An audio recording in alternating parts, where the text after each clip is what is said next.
귀한 날씨 허락하여 주셔서 이제 선선해지는 가을을 맞이합니다. 하나님, 아직도 무더위가 좀 남아있지만, 또한 방학이 끝났지만 우리 안에 마음을 새롭게 하시는 하나님으로 인해 우리가 기쁨의 삶을 살게 도와주시고, 우리가 또 여름 캠프 때 깨달았던 신앙의 은혜들을 놓치지 않고 붙잡으면서 하루하루를 살아갈 수 있는 우리 청소년부 되게 하나님께서 도와주시옵소서. 하나님, 또한 예배에 참여하지 못하는 친구들이 있습니다. 어디 있든지 그 길 지켜주시고 이 시간 함께 주님을 예배하는 자리로 나아갈 수 있도록 하나님께서 인도하여 주시옵소서. 이제 찬양합니다. 우리의 고백을 온전히 받아주시며 우리의 입술을 주장하여 주셔서 우리가 찬양의 고백대로 삶을 살아갈 수 있도록 하나님께서 인도하여 주시옵소서. 거룩하신 예수님의 이름으로 간절히 기도합니다. 아멘. 우리 8월 새로운 찬양이죠. 같이 찬양하며 나아갑시다.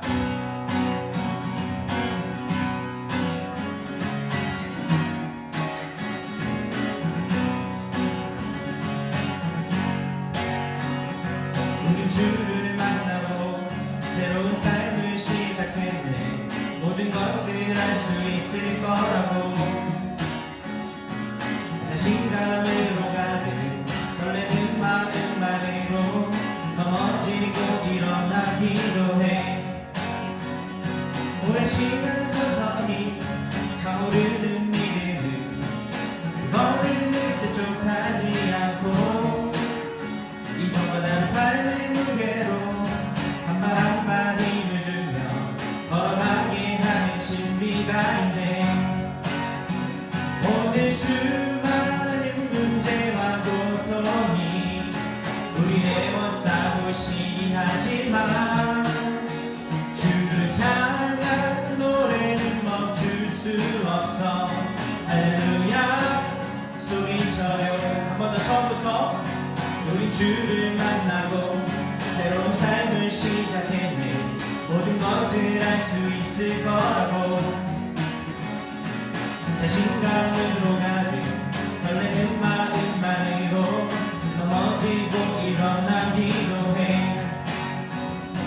오랜 시간 서서히 차오르는 믿음은 그 걸음을 재촉하지 않고 이전과 다른 삶의 무게로 한 발 한 발 힘을 주며 걸어가게 하는 신비가 있네. 오늘 수많은 문제와 고통이 우리를 애워싸고시기 하지만 주를 향한 노래는 멈출 수 없어. 할렐루야 소리쳐요. 여기 숨어있는 유혹과 시험이 우릴 넘어뜨려 비웃었지만 주가 주신 은혜는 멈추지 않아. 할렐루야 노래해요. 다시 한번 처음부터. 우리 주를 만나고 새로운 삶을 시작했네. 모든 것을 알 수 있을 거라고 자신감으로 가득 설레는 마음만으로 넘어지고 일어나기도 해. 오랜 시간 서서히 차오르는 믿음은 그 어린을 재촉하지 않고 이전과 다른 삶의 무게로 한 발 한 발 힘을 주며 걸어가게 하는 신비가 있네. 오늘 수많은 문제와 고통이 우리 애워싸고시기 하지만 주를 향한 노래는 멈출 수 없어.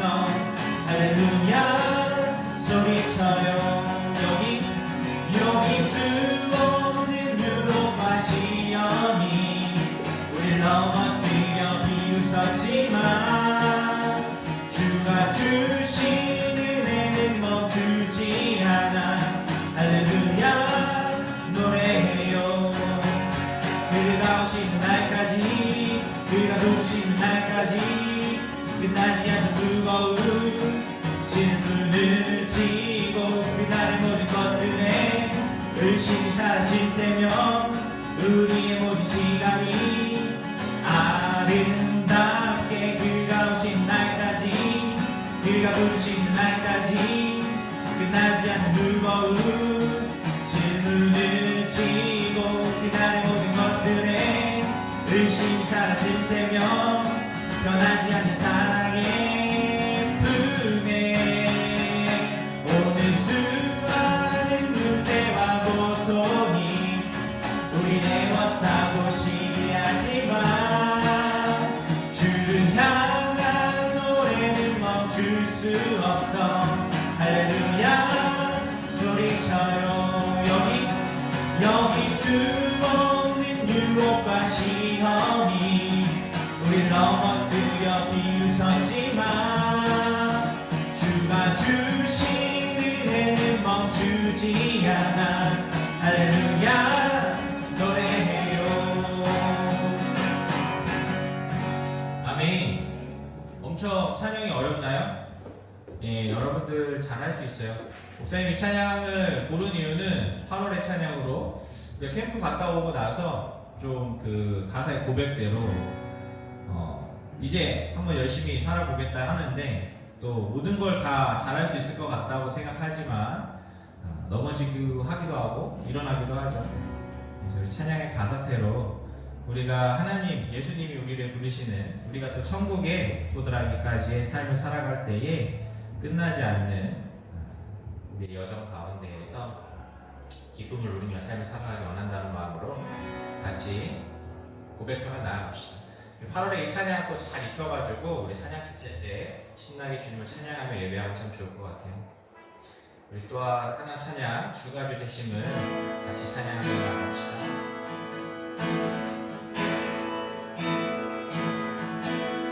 내 손에 들려있는 지팡이 사용하셔서 주님만이 주 되심을 나타내소서. 맡겨주신 사명을 감당한 힘을 주시고 주 이름만 높이게 하소서. 완악한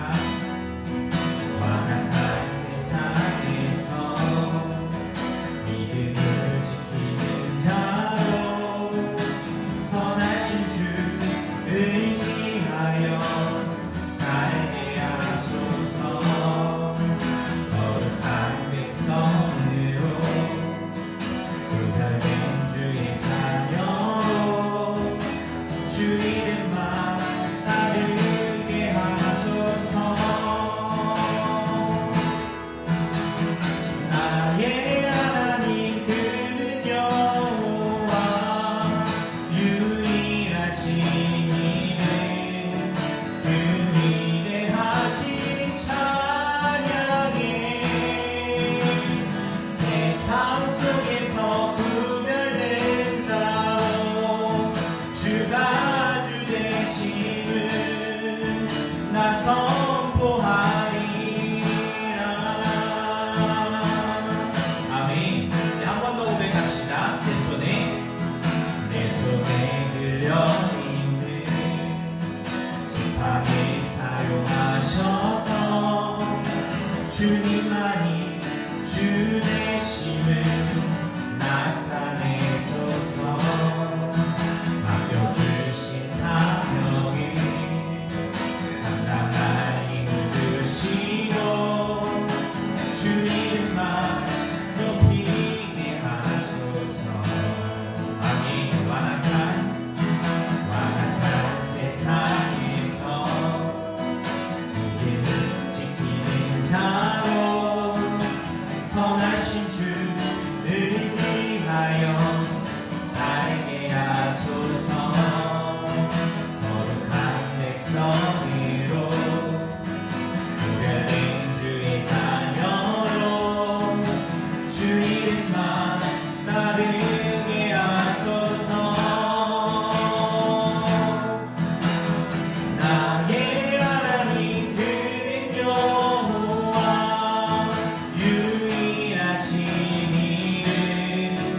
이름 그 위대하신 찬양해 세상 속에서 구별된 자로 주가 주 되심을 나 선포하리라. 한 번 더 고백합시다. 나의 하나님 나의 하나님 그는 여호와 유일하신 이름 그 위대하신 찬양해 세상 속에서 구별된 자로 주가 주 되심을 나 선포하리라.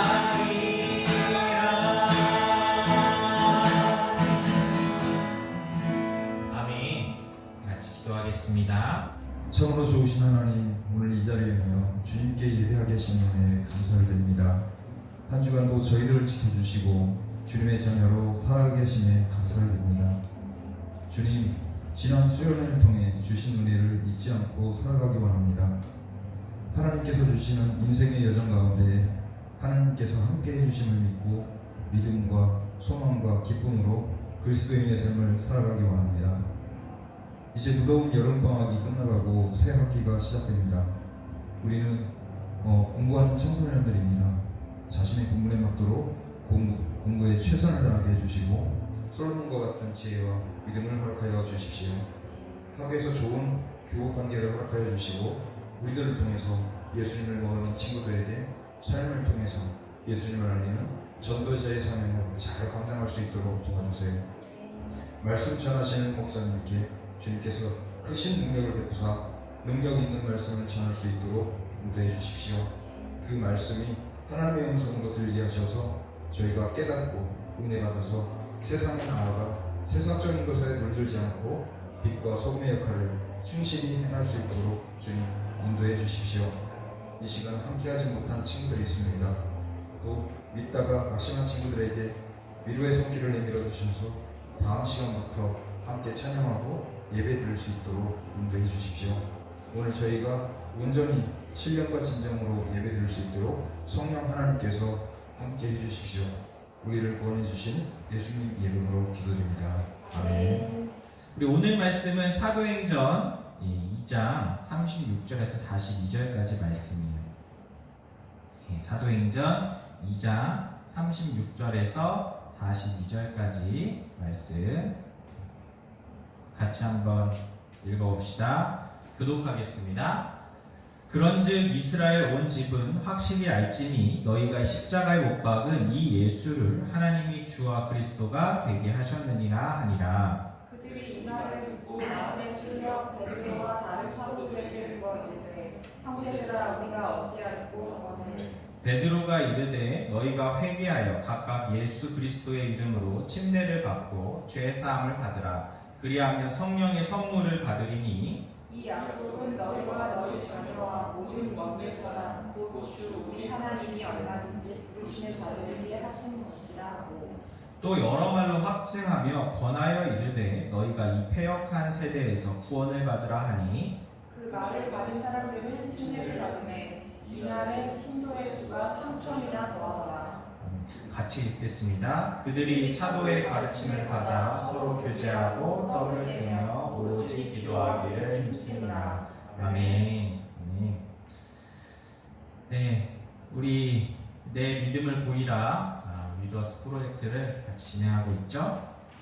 같이 구호 한번 외쳐봅시다. 내 믿음을 보이라 행함으로. 아멘. 늘상 청소년부 믿음 강령합시다.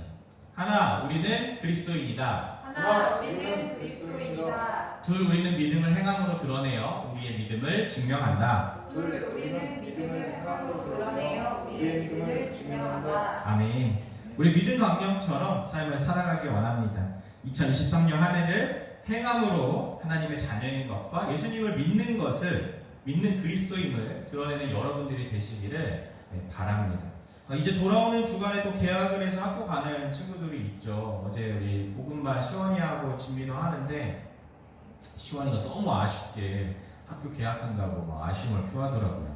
진민우는 한 3일 늦나요? 이틀 늦나? 3일 늦나 하는데 굉장히 여유있게 자기 좀 더 늦게 계약한다고 좋아하는 모습도 봤습니다.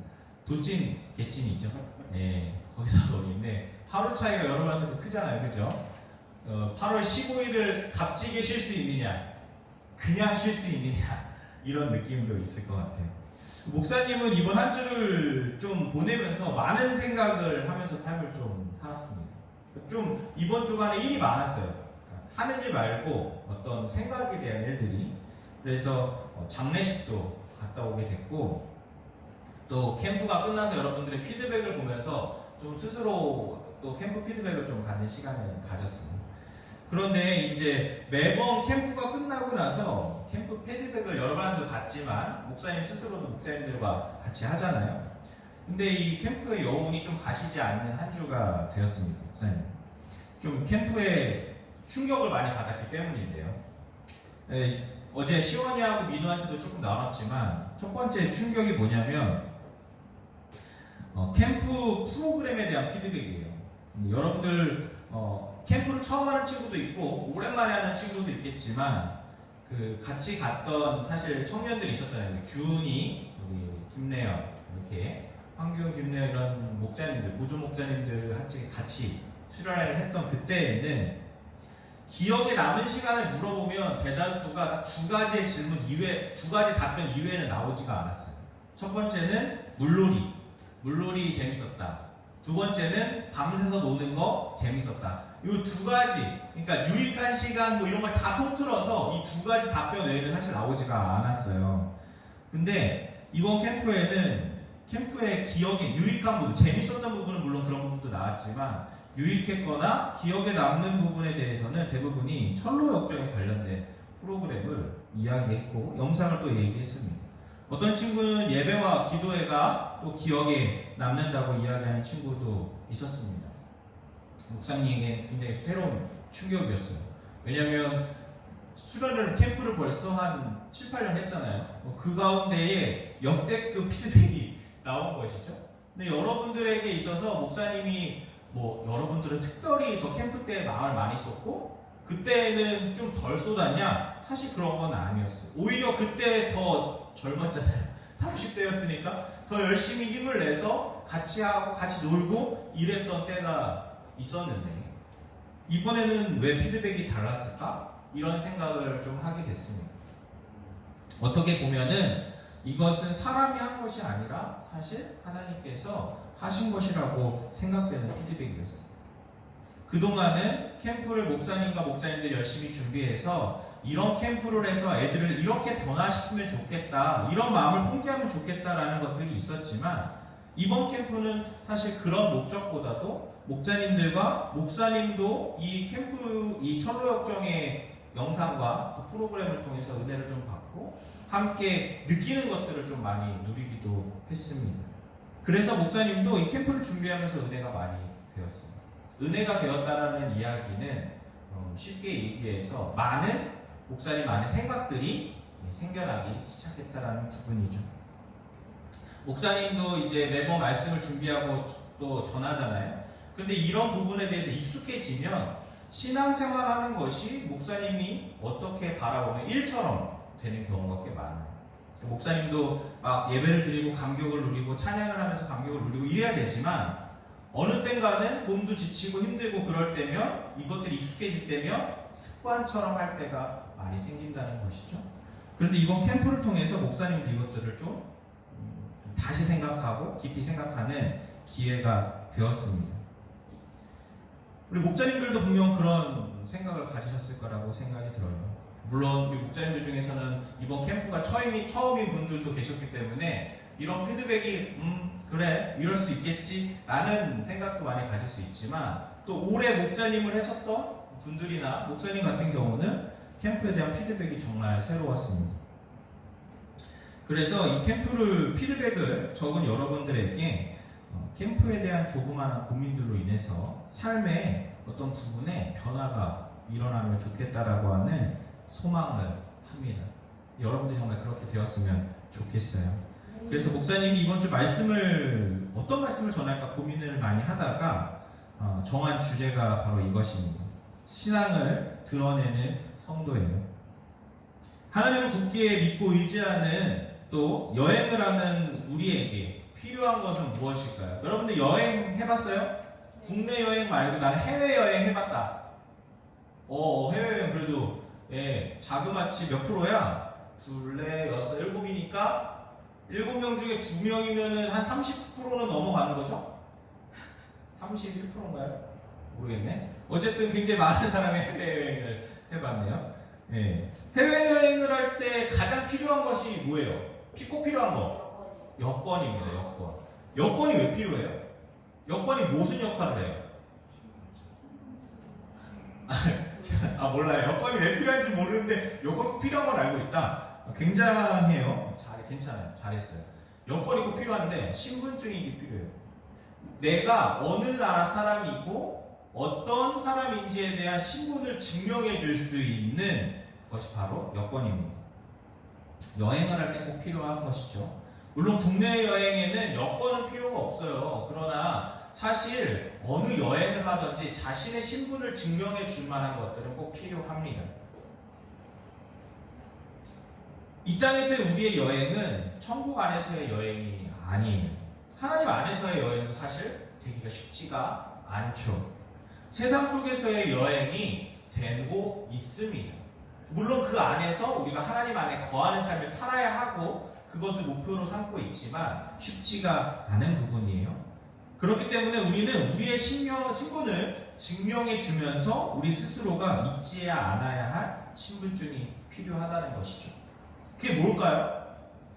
여러분들, 그리스도인임을 증명할 수 있는 신분증이 뭐가 있을까요? 눈에 보이는 신분증에서 저 그리스도인입니다 이렇게 할 수는 없잖아요. 우리가. 그죠? 그런 신분이 뭐가 있을까요? 내 스스로가 생각할 때 바로 신앙 고백입니다. 신앙 고백은 신앙에 대해서 고백하는 거죠. 쉽게 얘기해서 우리가 잘 아는 신앙 고백 어떤 게 있을까요? 여러분들이 기억나는 신앙 고백 혹시 있어요? 우리 교회는 하지 않지만 사도신경이라고 하는 사도들이 했던 신앙 고백이 있어요. 다른 어떤 교파에서는 할 수도 있죠. 전능하신 하나님 아버지를 내가 믿사오며 이렇게 시작하는 사도신경이 있죠. 또 성경 안에서도 여러분들이 잘 아는 신앙 고백들이 있어요. 베드로가 했던 유명한 신앙 고백이 있죠. 혹시 아는 친구 있어요? 예수님께서 제자들에게 이렇게 물으십니다. 사람들이 나를 누구라 하느냐? 나가 내가 아니죠? 예수님이 이제 얘기하신 거예요. 사람들이 나를 누구라 하느냐? 예수님께서 이렇게 물으셨어요. 그러자 제자들이 대답합니다. 침례의 요한이라고 하는 사람도 있어요. 아니 엘리야라고 하는 사람도 있어요. 선지자 엘리야라고.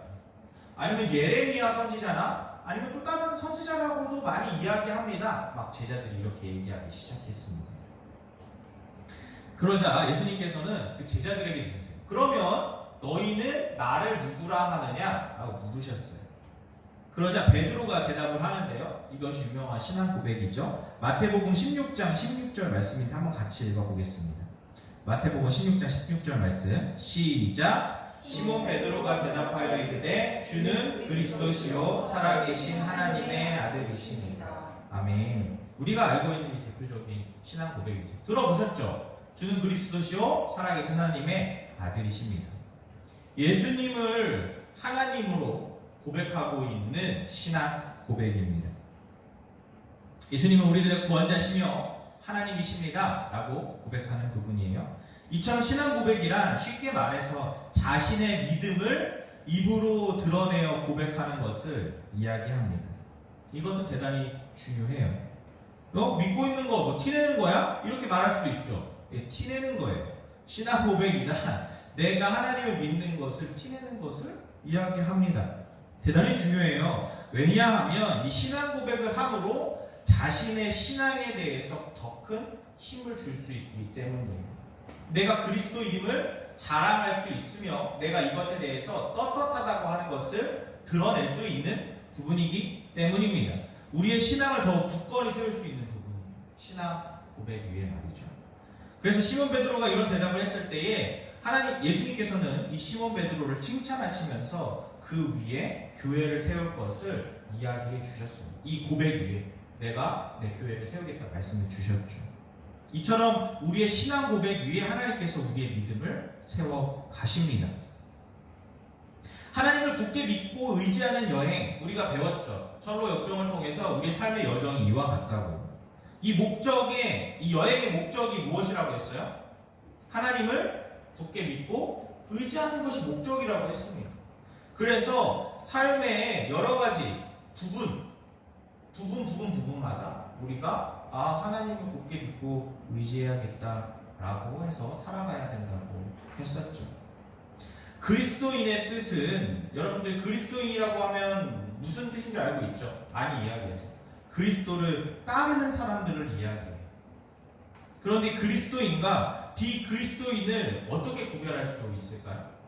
그리스도인과 비그리스도인을 어떻게 구별할 수 있어요? 여러분은 누가 그리스도인인지 아닌지 이렇게 지나가다 보면, 사람들을 보면 바로 알 수 있습니까? 저 사람은 그리스도인이야. 어디 교회 다닐 것 같아. 저 사람은 아니야. 이렇게 구별할 수 있어요? 없죠. 알 수 없습니다. 알아내려면 어떻게 해야 돼요? 물어보면 되죠. 그 사람과 같이 생활해 보면은 알 수가 있습니다. 그리스도인들이 삶에서 자신이 그리스도인임을 나타내는 것들은 어떤 것들이 있을까요? 여러분들 생각해 보신 적 있어요? 여러분들의 삶을 보면 알 수 있죠. 여러분들 그리스도인이 아니에요. 그리스도인이죠. 그럼 여러분들의 삶에서 여러분들이 그리스도인임을 나타내는 것들은 무엇이 있을까요? 대표적으로 무엇이 있어요? 기도가 있죠. 맞아요. 쉽게 잘 드러나는 것이 그냥 기도도 아니다. 무슨 기도예요? 식사 기도죠. 식사 기도. 목사님 교회 친구들, 어렸을 때 청소년 때 목사님과 친구들은 식사 기도를 꼭 했습니다. 그것이 당연히 해야 되는 거였거든요. 그래서 목사님 도시락을 싸고 다녔는데 꼭 기도할 때는 우리 도시락을 여러분들 각자 책상에서 각자만 먹지 않아요. 경험 안 해봤죠? 한 번도. 책상을 이렇게 막 모아요. 그래가지고 애들이 싸온 반찬을 이렇게 공유하고 밥하고 막 도시락을 먹습니다. 근데 기도하면은 맛있는 소세지 반찬 같은 것들이 순식간에 막 사라지죠. 애들이 딱 빼놓는 즉시. 근데 기도하는 사이에 딱 눈을 뜨면은 벌써 반찬이 사라져 있어요. 애들 입에 물고 있고. 그럼 막 허겁지겁 먹습니다. 기도하면 왠지 손해보는 느낌이지만 그럼에도 불구하고 기도를 꼭 했어요. 여러분은 어떠나요? 여러분들 식사기도 급식실에서 많은 친구들과 같이 급식을 타오고 자리에 쫙 앉아있는데 애들이 자리에 앉자마자 맛있겠다 오늘 밥 뭐야? 라고 묻는데 딱 두 손을 모으고 기도를 하기 시작합니까? 아니면 맞아 하면서 그냥 입으로 넣기 시작합니까? 혹시 부모님과 있을 때는 식사기도 꼭 하잖아요. 그죠? 부모님과 있을 때는 자연스럽게 식사기도를 하는데 믿지 않는 친구들과 있을 때 혹은 믿는 친구들과 있을 때도 혹시 사람들이 많다면 기도 안 하고 있는 것은 아닙니까? 만약 그렇다면 왜 그런지 한번 생각해 봤으면 좋겠어요. 여러분들 왜 기도하지 않으십니까? 식사 때 혹시 부끄럽나요? 아니면 친구들에게 내가 예수님 믿는 것을 드러내고 싶지 않나요? 티내고 싶지 않은 거예요? 여러분들의 마음을 다 알 수는 없지만 각자 이유가 있으리라 생각합니다. 그러나 자신의 신분을 숨기는 이유에 대해서는 분명한 정리가 필요하죠. 예를 들면 산업 스파이가 있다고 한다면 그 사람이 나 산업 스파이입니다라고 신분을 드러내놓지 않잖아요. 숨기는 이유가 있잖아요. 정당한 하나님. 여러분들이 만약 그리스도인이라면 그리스도인이라는 것을 숨겨야 되는 이유가 혹시 있는 것입니까? 예수님을 믿는 신앙에 대해서 부끄러워 만약에 한다면 왜 부끄러운지를 한번 고민해 봐야 될 필요가 있죠. 정리해 봐야 될 필요가 있는 것이에요. 내가 친구들 앞에서는 식사 기도를 하는 것이 좀 속된 말로 쪽팔려, 부끄러워, 이상해 이렇게 생각하는 친구들이 있을지도 몰라요. 왜 그런 마음이 드는지 한번 고민해 봐야 될 필요가 있다는 것이에요. 굳이 드러내고 싶지 않다면 왜 드러내고 싶지 않은지 한번 곰곰이 생각해 보세요. 여러분들 드라마에 자주 나오는 레파토리 있죠. 부끄럽다라고 할 때에 드라마에 자주 나오는 레파토리 뭐예요? 공부 잘하는 친구나 아니면 학교에서 좀 잘 나가는 친구가 아빠가 좋은 직장을 갖고 있지 않아요. 아빠가 청소부이거나 아빠가 경비원이거나 또 뭐 생각할 때 별로 좋지 않은 직장에서 일을 할 때 아빠가 어느 날 길가에 가다가 딸을 발견합니다. 아빠가 일하는 모습을 딸이 발견해요. 친구들도 보죠. 아빠랑 눈이 마주쳤는데 아빠한테 인사를 하지 않아요. 드라마에서 뭐 그런 거 많이 나오잖아요. 그러니까 아빠도 같이 그 딸의 마음을 알아채고 모른 척 할 때가 있고, 또 눈치 없는 아빠는 막 딸에게 막 손을 흔드는데 딸이 무시하고 막 가는 경우 있죠. 그럼 옆에 친구가 묻습니다. 너네 아빠 누구야? 아는 사람이야? 몰라? 뭐 이렇게 하고 지나가는 경우도 있고, 그 집에 가서 아빠 친구들하고 있을 때 나한테 말 걸지 말라고, 아는 체 하지 말라고, 막 이런 드라마 봤어요? 미안해요, 드라마를 많이 안 보는군요. 그런 드라마들이 꽤 많이 있었던 것 같아요. 친구들에게 아빠를 소개하게 부끄러워하는 그런 모습들 말이죠. 그런데 사실 조금만 삶을 깊이 들어가고 여러분들이 성장해 보면 그런 내용들이 얼마나 이상한지 알 수 있죠. 사실 그건 부끄러운 게 아니란 것을 쉽게 알 수 있어요. 아빠가 청소부로서 열심히 일을 해서 그 돈으로 여러분들이 살고 있잖아요. 자녀들이. 아빠가 열심히 밖에서 일을 해서 그 돈으로 가정이 열심히 살고 있어요. 그 모습은 사실 부끄러운 게 전혀 아니죠. 여러분들이 삶을 조금만 더 살아보면 쉽게 알 수 있어요. 중요한 것은 내가 생각할 때에 그것이 부끄럽기 때문에 부끄럽다고 여겨지는 것이, 누가 생각할 때요? 내가 생각할 때. 내 기준에서 그것이 부끄러우니까요. 그러니까 내 기준에서 부끄러워요. 초등학교 1학년의 수준에서 그것이 부끄러우면 부끄러운 겁니다. 내 기준에서 부끄러우니까. 초등학교 6학년의 수준에서 보면 그게 부끄러운 건 부끄러운 거예요. 고등학교 수준에서 보면 그게 부끄러울 수 있죠. 근데 시간이 지나가면 지나갈수록 부끄러운 것들이 달라지기 시작합니다. 내 기준에서 달라지니까. 그런데 대부분 그런 상황들은 시간이 지나가고 내가 성숙하면 바뀌게 됩니다. 근데 그런 부끄러움을 내가 갖고 있다고 해서 그것으로 인해서 상처받는 아빠가 생길 수 있다는 부분이죠. 아빠뿐만이 아니라 나중에 스스로 자신을 돌아볼 때에 어린 나로 인해서, 내 기준으로 인해서 잘못된 가치관들이 또 내 안에 생성될 수도 있다는 것입니다. 그런데 그런 상황 가운데서 드라마에서도 되게 시원한 친구들이 있어요. 고구마 같은 사람도 있지만 아주 사이다 같은 친구들도 있죠. 자신이 부끄러워하는 아빠에게 아주 따뜻하게 인사해요. 그러면서 멋진 아빠를 두었다고 칭찬하는 친구가 있을 수도 있어요. 그 친구는 아빠가 딸을 사랑하는 마음을 아는 친구거나 또는 아빠가 없는 친구일 수도 있죠. 드라마에서는 아빠가 없는 친구가 대부분 많이 나오잖아요. 그러면서 뭐라고 얘기해요? 너는 좋겠다, 아빠가 있어서. 막 이렇게 얘기하니까 그 주인공 친구도 어때요? 막 욱욱하죠. 그랬구나, 아빠가 있었구나, 막 이러면서 이제 감동하는 스토리로 이어져 갑니다. 그런데 딸을 사랑하는 마음을 그 아는 친구는 아빠의 가치를 알고 있는 거예요. 아빠가 어떤 분인지 알고 있는 거예요. 자신 아빠가 없잖아요. 아빠가 없는 느낌이 어떤 건지 잘 알고 있는지. 그런데 그 아빠가 있는 친구 마냥 부러울 뿐이죠. 아빠의 직업은 중요하지 않아요. 아빠가 어떤 사람인지. 딸을 아끼는 그 아빠의 손을 드는 모습, 딸을 사랑하는 그 마음이 느껴지는 그 모습을 그 친구가 캐치해내고 그것을 이야기하는 것이죠. 그러나 내 기준에서 내가 생각할 때 그건 부끄러웠기 때문에 그 친구는, 주인공 친구는 아빠가 부끄럽다고 생각이 들었던 것입니다. 근데 세상이 우리에게 그런 것들을 요구해. 세상이. 내 기준과 세상이 요구하는 기준이 비슷비슷해집니다. 정확히 얘기해서 세상이 요구하는 기준이 자꾸만 내 기준으로 바뀌어져 가는 것이에요. 여러분들 유아유치부 친구들, 초등부 친구들 귀엽죠? 그 아이들에게 끊임없이 좋은 것들에 대해서 자랑을 하기 시작해 보십시오. 잘 모르는 친구, 이 가치를 모르는 친구. 500원짜리가 막 야 이거 봤어? 진짜 무겁지.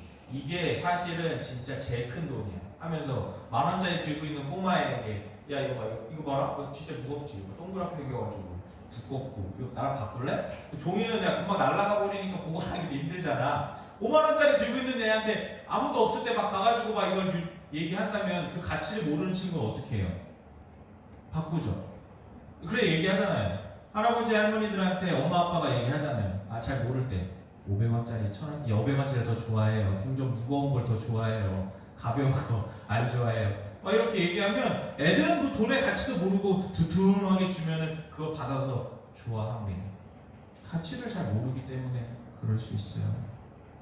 세상이 요구하는 기준에 우리가 넘어가고 있을 수도 있습니다. 왜요? 우리는 잘 모르니까요. 어떤 가치를? 하나님의 가치를 말합니다. 생각해보세요. 아빠의 가치가 직업의 귀천에 따라 달라집니까?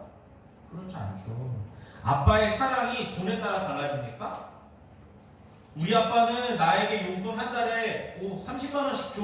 엄청 많이 주죠. 우리 아빠는 한 달에 나한테 2만원 주는데 우리 아빠 별론가? 이렇게 생각하는 친구 혹시 있어요? 무려 청소년부가 되어서 그런 세상을 이야기합니다. 아빠 무슨 일 하셔? 군인이야? 그러면 뭐 물어봐요? 계급을 물어보죠. 무슨 계급이셔? 회사 다니셔? 그럼 또 뭐 물어봐요? 회사 이름이 뭐야? 뭐 여러분들이 회사 이름 뭐 알아요? 잘 모르잖아요. 장사하셔? 무슨 장사하셔? 한 달에 얼마 버셔? 물론 여러분들 사이에서 이런 대화가 없을 수도 있고 조금 더 세속적으로 나아갔을 때 이런 대화가 될 수 있지만 이렇게 물어보고 너 한 달에 그래서 아빠가 용돈 얼마나 주셔? 이런 얘기들 하죠. 세상은 우리에게 이런 기준을 자꾸 부여해요. 이런 기준들은 세상에 속한 사람들에게 적용되는 기준입니다. 그러나 그리스도인은 세상에 속한 사람이 아니라는 것을 기억하셔야 돼요. 우리는 하나님께 속한 사람들이며 하늘에 속한 사람들입니다. 그래서 우리의 기준은 세상이 아니라 나 자신이 아니라 우리에게 기준은 누구에게 두어야 됩니까? 우리의 기준은 하나님께 두어야 합니다. 하나님, 우리의 기준에 대해서 하나님께 이야기할 수 있어야 돼요. 하나님, 제 기준이 하나님께 있습니다. 하나님께 제 기준을 두고 싶어요 라고 한다면 우리는 우리가 부끄러워하는 것들에 대해서 다시 한번 정리할 수 있을 거예요. 식서 기도하는 것 하나님 기준에서 부끄러운 것인가요? 사람들이 보기에, 세상이 보기에 부끄러워할 수 있어요. 너 뭐해? 너 뭐해? 나 기도해. 그거 왜 해? 나 하나님 믿어. 꼭 그거 해야 돼? 글쎄, 엄마가 하라 그래서 하고 있는데? 이거 얼마나 웃긴 상황이에요. 그죠? 하나님 기준이 우리한테 있다면 식사 기도하는 거 당연한 겁니다. 우리에게 음식을 주신 하나님에 대해서 감사하는 거 당연한 것이죠. 오히려 하나님 기준에서는 식사 기도가 당연한 것이에요. 하나님께 감사하지 않는 친구들이 이상한 것이죠. 하나님께 감사의 기도를 할 수 있는 것은 칭찬받아 마땅한 일입니다. 이와 마찬가지로 우리 삶의 모습들이 기준을 하나님께 둔다면 바뀌어야 될 것들이 꽤 많아요. 하나님이 기뻐하시는 일이 우리 삶의 기준이 되기 시작하겠죠. 세상에서는 돈과 명예, 성적, 외모 등등이 그런 기준으로 사람들을 평가합니다. 분류하죠. 그래서 너 공부 몇 학년이야? 저 고3인데요. 그러면은 뭐 물어보자. 내신 물어보기도 하고 어느 대학 지원할 건지 물어보고 세상의 기준으로 등급을 나눕니다. 인서울대학 가는 거야? 인서울. 약간 서울 약대 많이 얘기하잖아요. 서울대. 서울 안에는 서울대. 서울 약대는 뭐예요? 서울에서 약간 먼데. 막 이런 얘기들 하죠. 지방대. 또 돈과 명예, 성적, 외모 등등을 기준으로 평가하고 분류합니다. 그러나 하나님께서는 그런 걸로 구분하지 않으십니다. 이런 것으로 하나님께서는 사람을 분류하십니다. 사랑, 믿음, 겸손, 순종 등의 기준으로 우리를 분류하는 것이 아니라 감싸고 위로해 주시죠. 여러분들, 하나님의 기준에서 우리에게 가장 많이 하시는 말씀이 무엇이 있을까요? 혹시 여러분들 생각나시는 거 있어요? 각자의 삶에서 돌아볼 때에 하나님께서 우리에게 가장 많이 하시는 말씀은 무엇일까? 서로 사랑하라고 하시는 거예요. 어떻게 사랑하라고 하시냐면은 이렇게 이야기하십니다. 내가 너희를 사랑한 것 같이 너희도 서로 사랑하라. 어떻게 사랑하라고요? 내가 너희를 사랑한 것 같이. 하나님께서 우리를 사랑한 것 같이 우리에게 서로 사랑하라고 이야기하시는 거예요. 그게 하나님의 기준에 합당한 거라고 말씀하세요. 하나님께서 우리를 어떻게 사랑하셨습니까? 아들 예수님을 죽음에 이르시기까지 우리를 사랑하셨잖아요. 그렇게 서로를 사랑하라고 말씀하시는 거예요. 그게 가능합니까? 그게 가능해요? 옆 친구 얼굴만 보면 너무 미워 죽겠는데? 가능해요? 물을 수 있어요. 근데 하나님이 얘기하십니다. 내가 너희를 사랑한 것 같이 너희도 사랑하라. 그럼 우리 삶의 태도가 어떻게 바뀌어야겠어요? 쉽죠? 사랑의 태도로 바뀌면 돼요. 쉽다고 얘기하지만 사실 쉽지 않죠. 사랑하는 게 쉽지가 않습니다. 왜냐하면 우리 안에 그런 사랑이 가득하지 못하기 때문이고, 또한 그 사람도 그와 같은 마음으로 나를 대하지 않기 때문이에요. 그러니까 이 사람은 나를 세상의 가치로 판단하고 분류하고 대하는데, 내가 하나님의 기준으로 이 사람을 대하는 것이 몹시 힘듭니다. 내가 싫어하는 사람, 또 싫어하는 행동, 그냥 싫은 거, 그냥 싫어하는 것들, 세상에 이런 것들이 너무 많죠. 엄마에게서도 이런 모습들을 발견하잖아요. 아빠에게서도 발견하잖아요. 동생에게서도 발견하잖아요. 난 동생이 너무 싫어요 막 얘기하기도 하잖아요. 난 누나라고 얘기하면 혼나겠죠. 너무 싫잖아요. 얘기할 수가 있어요. 마음에 안 드는 것들 투성입니다. 왜 이런 것들이 삶에 가득하게 되었을까요? 우리가 세상 속에서 너무 오랫동안 지내서 그래요. 세상의 기준이 우리 안에 너무 크게 자리 잡았기 때문에 그렇습니다. 우리가 너무 세상 속에서 오랫동안 지냈기 때문에. 하나님 품에서 나와서 여행을 떠나는데 여행은 하지 않고 세상 속에 눌러 앉아서 하나님을 잊어버리고 세상에 푹 빠져 지냈기 때문에 그런 것 같아요. 우리의 여행의 목적은 무엇이었어요? 아까 배웠죠? 하나님을 굳게 믿고 의지하는 경험을 하는 것이 우리 여행의 목적입니다. 그래서 세상이 우리에게 세상의 기준을 드러내면서, 야, 너 지금 그런 성적으로 세상에 나가서 떳떳하게 살 수 있겠어? 너 연애도 한번 못 해봤는데 그런 외모로 연애할 수 있겠어? 너 공부 그렇게 열심히 안 해가지고 할 수 있겠어? 너 세상의 기준을 막 드러내겠죠. 우리에게 불안하게 하고. 그것밖에 못하면서 너보다 더 잘나는 사람들이 많아. 더 해. 더 집착해. 더 남들을 누르고 위로 올라가야 해. 그래야 네가 인정받을 수 있어. 세상은 우리에게 이렇게 얘기해요. 우리는 사실 그런 상황 가운데서 여행 목적을 기억한다면 어떤 상황과 환경 가운데서도 내가 이 상황 가운데서 하나님을 굳게 믿고 의지해봐야겠다라는 생각을 가져야 되는데 그게 안 된다는 것이죠.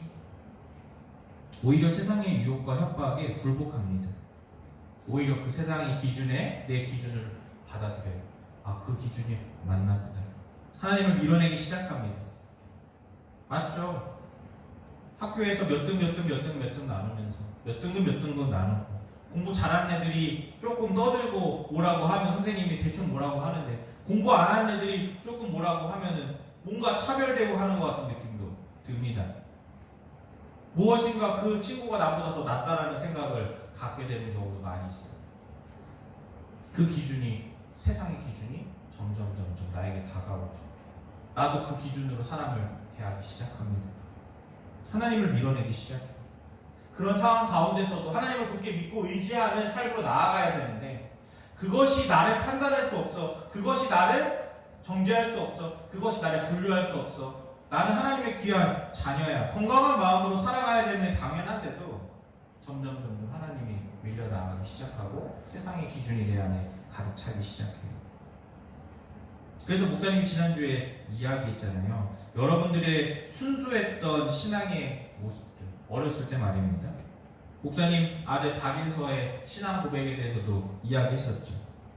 유아유치부 초등부 때 여러분은 세뇌당해서 또는 부모님이 협박당해서 하나님을 믿고 찬양했던 걸까요?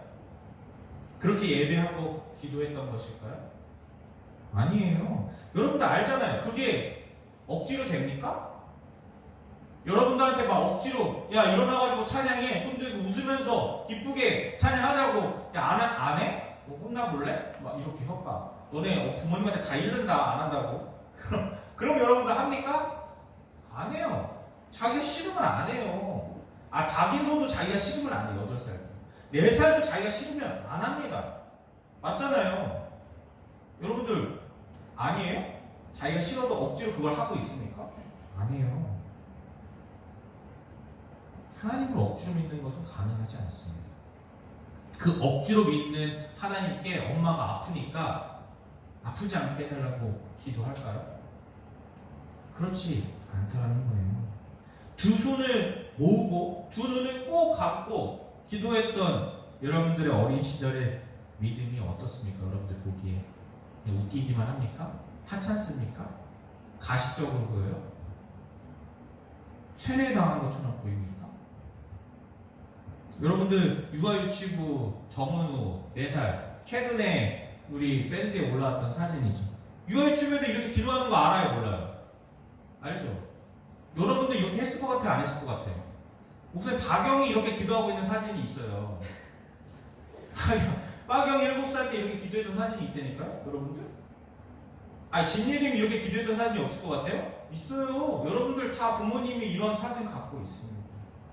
여기 대부분 다 엄마 아빠가 교회 다녀서 어렸을 때부터 다녔잖아요. 목사님이 여러분들 어렸을 때부터 봤었잖아요. 있어요, 여러분들. 근데 얘 정은우 이거 가식적 사진 찍으니까 이쁘게 보여야 돼. 이런 거예요? 아니에요. 진짜 아닙니다. 여러분들 보시기에 이 모습 가식적으로 보이나요? 그래서 되게 충격적인 사실은 여러분들이 이와 같이 기도했던 때가 있었다는 것입니다.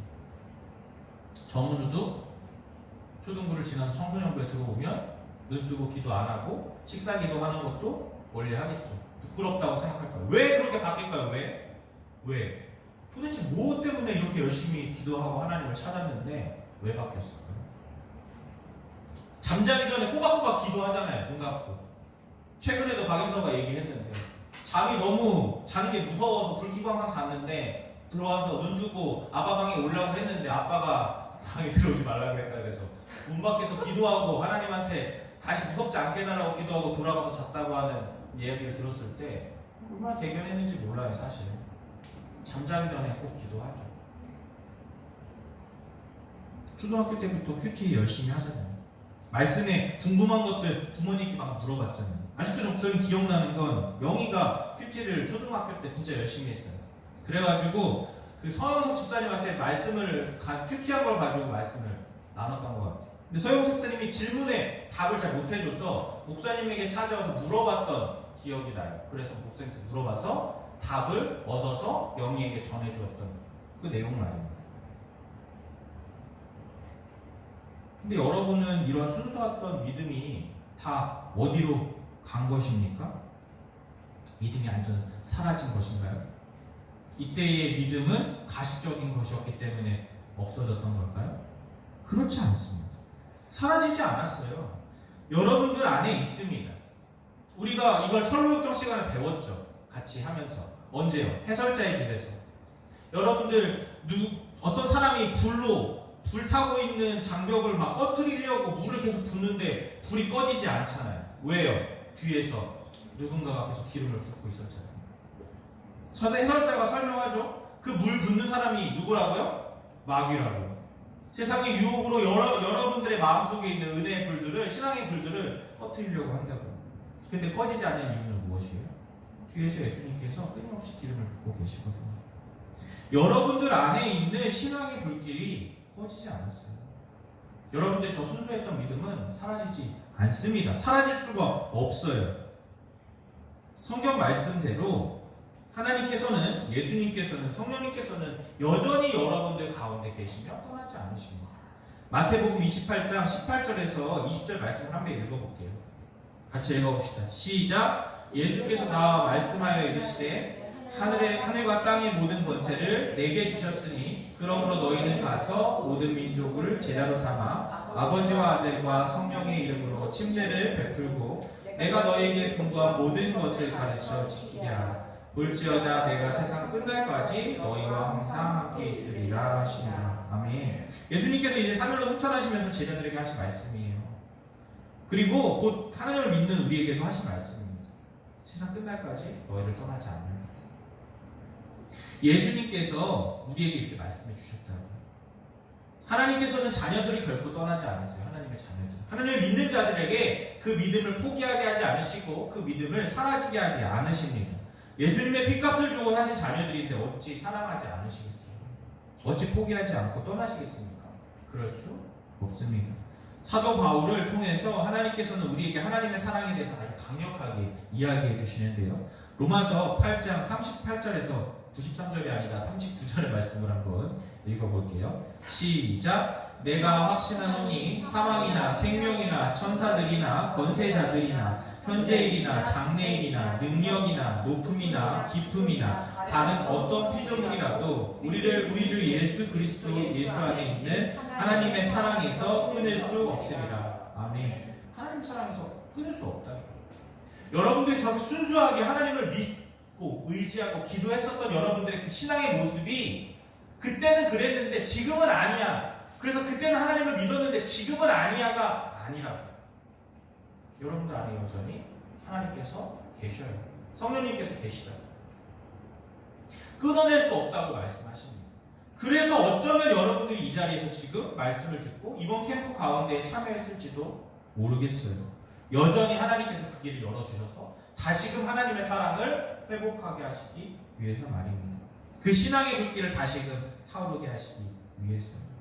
여러분들이 비록 세상 속에 깊이 빠져서 마귀가 여러분들의 신앙의 불길을 꺼뜨리려고 계속 물을 붓는다 할지라도 내 마음속에서 내가 계속 하나님을 밀어내며 세상의 기준으로 여러분들의 마음을 가득 채워간다 할지라도 하나님께서는 포기하지 않으시고 여러분들 가운데 계속해서 은혜의 기름을 붓고 계신 거예요. 하나님을 진심으로 믿고 따랐던 그때를 다시 한번 기억하기 원한다고 고백하시면서 말입니다. 여러분들의 안에 있는 믿음을 다시 한번 잘 들여다보세요. 그리고 한번 다짐합시다. 하나님을 굳게 믿고 의지하는 여행자의 삶을 한번 잘 살아보겠다고 말입니다.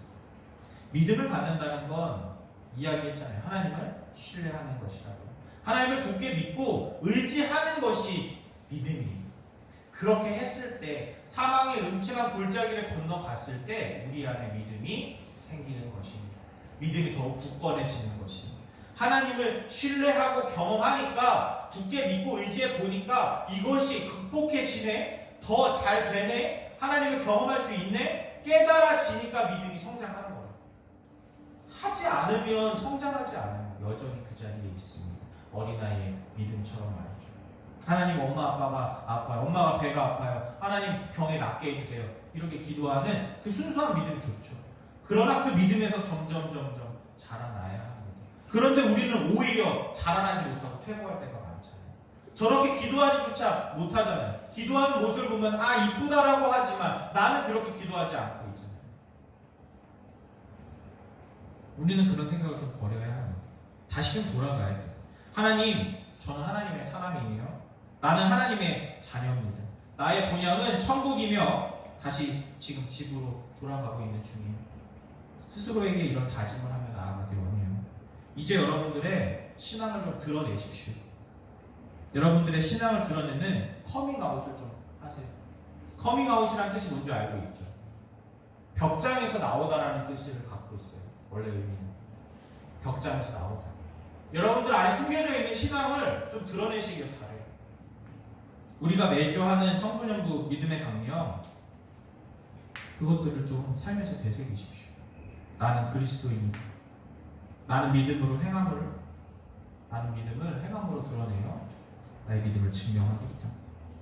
이것을 바탕으로 삶을 살아간다면 우리의 삶은 분명 조금씩 달라질 것입니다. 이것과 더불어 우리가 읽었던 말씀을 한번 보세요. 오늘 우리가 읽은 사도행전에서는 예수님을 십자가에 못 박았던 사람들이 이야기합니다. 예수님을 십자가에 못 박았던 사람들이 예수님의 부활 소식을 듣자 이렇게 얘기해요. 우리가 어찌해야 합니까? 우리가 이제 어떻게 해야 됩니까? 너희가 십자가 던 예수님이 바로 우리의 구원자셨다. 이런 선포된 메시지 앞에서 우리가 이제 어떻게 해야 합니까? 제자들에게 묻습니다. 사도행전 2장 우리가 읽었던 말씀 중에 하나죠. 그들이 이 말을 듣고 마음에 찔려 베드로와 다른 사도들에게 물어 이르되 형제들아 우리가 어찌할꼬 하노니 우리가 어떻게 해야 합니까? 그때 베드로가 뭐라고 합니까? 너희가 회개하여 각각 예수 그리스도의 이름으로 무엇을 받으라고 이야기해요? 침례를 받으라고 이야기합니다. 그리고 죄사함을 받으라 그리하면 성령의 선물을 받으리니. 제자 베드로가 사람들에게 침례를 받으라고 이야기하고 있어요. 또 우리가 함께 읽었던 예수님께서 승천하시면서 제자들에게 내가 너희와 항상 함께 있겠다 하시는 그 말씀에서 먼저 그 제자들에게 무엇을 하라고 하십니까? 모든 민족을 제자로 삼아 아버지와 아들과 성령의 이름으로 무엇을 베풀라고요? 침례를 베풀라고. 도대체 침례가 무엇이길래 침례를 받으라 이야기하고 침례를 베풀라고 이야기하는 것일까요? 침례란 기독교 의식 중에서 가장 중요한 의식 중에 하나예요. 예수님께서 지키라고 말씀하신 의식에는 주의 만찬이라고 하는 성찬식이 있죠. 빵과 포도주를 먹는. 근데 그 성찬식의 기본 조건이 무엇이에요? 침례를 받은 자입니다. 침례를 받은 자가 왜 주의 만찬을 할 수 있을까요? 왜 성찬식에 참여할 수 있을까요? 침례가 뭐기를 해요? 침례는 예수님께서 제자들에게 베풀라고 하신 의식이기도 하지만 그 의식의 내용은 여러분들이 침례 교육을 받으면 자세히 알 수 있어요. 그러나 간단하게 이야기하면 늘사랑 가족들 앞에서 하는 신앙 고백입니다. 아까 신앙 고백이 처음에 뭐라고 했어요? 세 글자로 여행할 때 필요한 신분증이라고 했죠. 공동체 앞에서 하는 신앙 고백이란 내가 그리스도인임을 확증하는 나의 신분증이랑 똑같습니다. 내가 그리스도인이라고 이야기하는 것이 이 침례가 그 증표가 될 수 있는 부분이에요. 이것을 이야기하자면 오래 걸리니까 침례 교육 시간에 배우면 참 좋을 것 같아요. 간단하게는 교회는 하나님을 믿는 사람들의 모임입니다. 알죠? 교회는 하나님을 믿지 않는 사람들이 올 수 있는 곳인가요? 올 수는 있죠. 그러나 예배할 수 없습니다. 하나님을 모르는 사람들은 예배할 수 없어요. 그건 예배라고 하지 않습니다. 처음 교회에 나와서 같이 예배에 참여하는 친구는 예배에 참여할 수 있지만 그가 하나님을 예배할 수 없습니다. 예배는 하나님을 믿는 사람들이 할 수 있는 특권이니까요. 그리스도인만이 예배할 수 있고 교회를 세울 수 있는 것입니다. 하나님을 믿는 사람들의 모임이 교회인데 그러면 하나님을 믿는다는 것을 어떻게 증명합니까? 신앙 고백을 통해서 증명할 수 있다. 그래서 공동체 앞에서 신앙 고백을 함으로 자신이 그리스도인임을 드러낸과 동시에 늘사랑 교회의 멤버임을 증명하는 의식이 되는 것이에요. 그래서 어디에서 침례를 받았느냐도 굉장히 중요합니다. 누구에게 침례를 받았느냐도 굉장히 중요하겠죠. 왜냐하면 그 교회의 멤버임을 드러내는 의식이기도 하니까요. 그래서 침례를 받는 과정 가운데서 여러 의미가 있는데 침례 교육을 할 때 잘 배웠으면 좋겠고, 침례를 받아야 하는 가장 큰 이유는 자신이 그리스도인임을 드러내기에 가장 좋은 의식이기 때문입니다. 여러분들의 확실한 신분이 증명되는 의식이라고 생각하면 좋을 것 같아요. 여러분들 18세가 되면 제일 먼저 어떤 것들에 대한 기대가 있어요? 주민등록증에 대한 기대가 있죠. 왜요? 여러분들이 주민등록증을 받고 나서 이제 얼마 뒤면은 당당하게 술을 살 수 있어요? 아니죠. 투표를 할 수 있기 때문이죠. 투표가 뭐예요? 대통령을 뽑는 거잖아요. 그죠? 중요한 나라의 공무원들을 뽑잖아요. 그 사람이 우리의 대표성을 띠니까. 내가 대한민국의 한 시민으로서의 자격이 주어졌다는 것이죠. 신앙 고백도 마찬가지입니다. 침례도 마찬가지입니다. 침례를 받으면 우리 교회의 한 멤버로서 정회원으로서 멤버십을 가지게 되는 것도 당연한 것입니다. 또한 그가 그리스도인임이 확실히 드러나는 것입니다. 그래서 여러분들이 믿음이 흔들리게 가올 때에 어떤 삶의 여러 고난이 다가왔을 때에 내가 침례받았던 것을 기억해서 자신의 믿음을 회복할 수 있는 중요한 어떤 계기가 되기도 합니다. 아폴린과의 싸움에서 사망의 음침한 골짜기에서 흔들리지 않고 나아갈 수 있는 여러분들의 든든한 다리가 될 수도 있어요. 그러나 중요한 것은 침례는 누군가의 강요로 할 수 있는 것이 아닙니다. 목사님이 이제 시원아 너 때가 됐다. 복음방 끝났지? 침례 받아. 저는 좀 아직 아니 딱 지금 딱 기회야. 딱 지금 받아. 안 받기만 하여튼 이렇게 하는 것은 될 수가 없다는 것이죠. 내 스스로가 공동체 앞에서 저는 그리스도인입니다. 저는 하나님을 따라 살겠습니다. 내 삶의 여정을 하나님께 두고 나아가겠습니다. 고백하는 것은 스스로의 마음에 주신 하나님의 감동에 따라 하는 것이에요. 그래서 여러분들이 선택하는 것입니다. 그러나 목자님들은 여러분들한테 침례 받기를 소망하고 또한 권하죠. 그리고 침례를 받으면 많은 교회 성도님들이 축하해 줍니다. 왜요? 함께 걸어가는 가족에 대한 증명입니다. 마치 이런 느낌이죠. 우리는 한 가족이야 하면서 아빠가 손을 딱 내밀었어요. 맞아요, 아빠 우리는 한 가족이에요. 근데 한 친구가 난 나중에 하면 안 될까? 이런 느낌. 약간 이런 느낌이라고 할까요? 교회 안에서 한 공동체를 이루고 우리가 나아갈 때에 침례는 자신이 그리스도임을 우리 공동체 앞에 드러내라고 하는 것을 기억하셨으면 좋겠어요.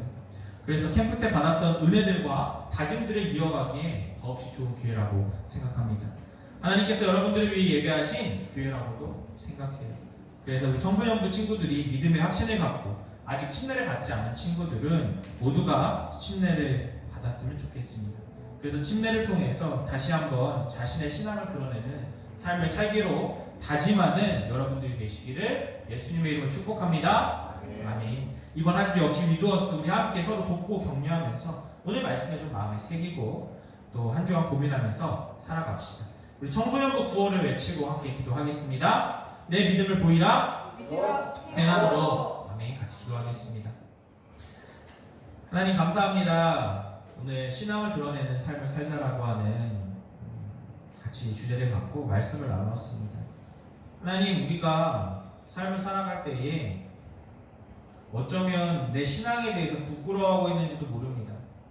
교회는 나오고 신앙도 갖고 있는 듯하게 보이지만 어쩌면 내 안에 가득 차 있는 세상의 기준들이 그것은 부끄러운 것이야. 그것은 사람들이 보기에 좋지 않아 보여. 어쩌면 너가 갖고 있는 믿음을 숨기는 것이 더 너의 생활에 좋을 수도 있어 라고 속삭일지도 모릅니다.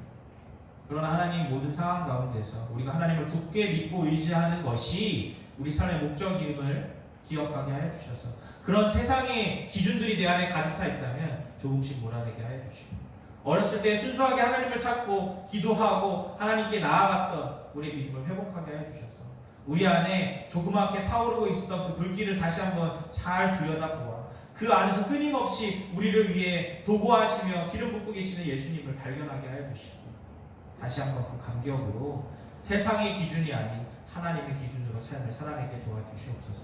그래서 우리 안에 신앙을 드러내어 우리가 삶을 살아가는 동안에 그리스도인임을 당당하게 드러내고 그리스도인다운 삶을 살아내어 서로를 사랑하게 하여 주시고 우리 주변에게, 우리 주변 사람들에게 사랑을 넘쳐나게 하여 주시며 내가 갖고 있는 사랑을 나눠주게 하여 주시옵소서. 그래서 그리스도의 사랑이 우리 가운데 퍼지게 되어서 사람들이 우리를 보고 하나님의 살아계심을 깨닫게 하여 주시고 하나님께로 나아와 회개하여 우리가 어찌하면 될까라고 고백하는 그런 놀라운 은혜가 우리 가운데 있기 원합니다. 그리하여 우리가 그리스도인다운 삶을 살게 되어 많은 사람들에게 기쁨이 되고 하나님께 영광이 되는 그런 삶의 여정을 떠나게 하여 주시옵소서. 그렇게 일하신 하나님을 기대합니다. 거룩하신 예수님의 이름으로 간절히 기도합니다. 아멘. 나주님의 기쁨 되기 원하네 같이 찬양하면서 봉헌하겠습니다.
하나님 감사합니다. 우리에게 주신 모든 것들이 하나님의 은혜임을 깨닫고 그것에 감사하며 우리가 주님께 예물 드립니다. 하나님 예물 드릴 때 우리의 마음과 삶과 우리의 다짐도 함께 드리기 원하오니 우리가 하나님을 굳게 믿고 의지하는 삶에 부족함이 없도록 하여 주시고 우리가 이 목적을 의지하여 기억하여 삶 속에서 어떤 상황과 환경이 닥쳐올지라도 우리가 이 목적을 통하여서 하나님께 기쁨이 되고 우리 삶을 성장시켜내는 그런 원동력이 될 수 있도록 하나님께서 일하여 주시옵소서. 그렇게 일하실 주님을 기대합니다. 거룩하신 예수님의 이름으로 간절히 기도합니다. 아멘. 주기도문으로 예배를 마치겠습니다. 하늘에 계신 우리 아버지여, 이름이 거룩히 여김을 받으시오며 나라의 거하시며 뜻이 하늘에서 이루어진 것 같이 땅에서도 이루어지리라. 오늘날 우리에게 일용할 양식을 주시옵고 우리가 우리에게 죄 지은 자를 사하여 준 것 같이 우리 죄를 사하여 주시옵고 우리를 시험에 들게 하지 마시옵고 다만 악에서 구하옵소서. 나라와 권세와 영광이 아버지께 영원히 있사옵나이다. 아멘.